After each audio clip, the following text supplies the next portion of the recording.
जब एक लड़की स्कूल इसलिए नहीं जाती है कि स्कूल में पानी नहीं है, पैड नहीं है या प्राइवेसी नहीं है, तो ये उस लड़की की पर्सनल प्रॉब्लम नहीं है सर, ये सोसाइटी का फेलियर है, पॉलिसी का फेलियर है। और अगर एक लड़की डॉक्टर के पास इसलिए नहीं जाती है क्योंकि सोशल स्टिग्मा है, तो ये एक ट्रेडिशन नहीं है सर, ये निग्लेक्ट। और अंत में मैं ये कह के अपनी बात खत्म करूंगा कि मेंस्ट्रुअल हाइजीन कोई फेवर नहीं है, कोई चैरिटी नहीं है, कोई साइड इशू नहीं है, ये हेल्थ का इशू है, ये एजुकेशन का इशू है, ये डिग्निटी का इशू है, ये इक्वालिटी का इशू है। देश की आधी आबादी हर महीने फेस करती है, वो इशू है मेंस्ट्रुअल हेल्थ का और मेंस्ट्रुअल हाइजीन का। समाज में इस विषय को जानते सब हैं, लेकिन बात करने से कतराते हैं। आज भारत देश में लगभग 35 करोड़ से ज्यादा महिलाएं मेंस्ट्रुअल साइकिल की इस प्रोसेस से गुजर रही हैं, जिसमें से 120 मिलियन यानी कि 12 crore adolescent girls face menstrual hygiene and challenges every single year. And as a result 23 million girls यानी कि 2.3 करोड़ गर्ल्स हर साल स्कूल से ड्रॉप आउट हो जाती हैं, स्कूल जाना बंद कर देती हैं,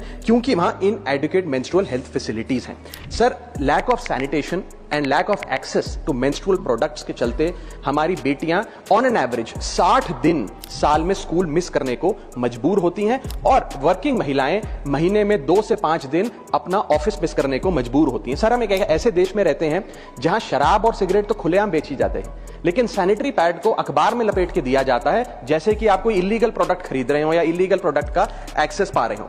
पीरियड नेचुरल है, लेकिन स्टिग्मा उसके अराउंड जो है वो अननेचुरल है। इसलिए मैं 6 स्पष्ट सुझाव इस बिल में इंक्लूड करने के लिए इस सदन में रखना चाहता हूं। मेरा पहला सुझाव है कि हर स्कूल और कॉलेज, वर्कप्लेस और पब्लिक इंस्टीट्यूशन में फ्री सैनिटरी पैड्स और फंक्शनल टॉयलेट्स बनाए जाएं।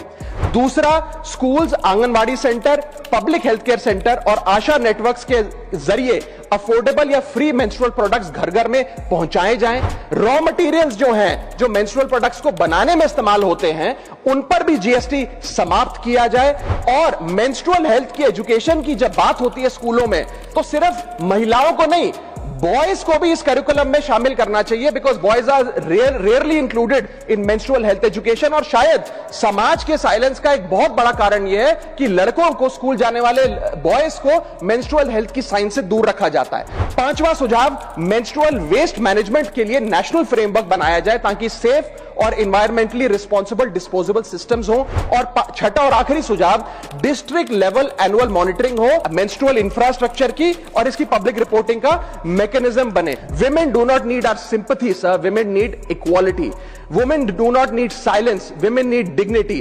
And women do not need tokenism. Women need rights. Thank you.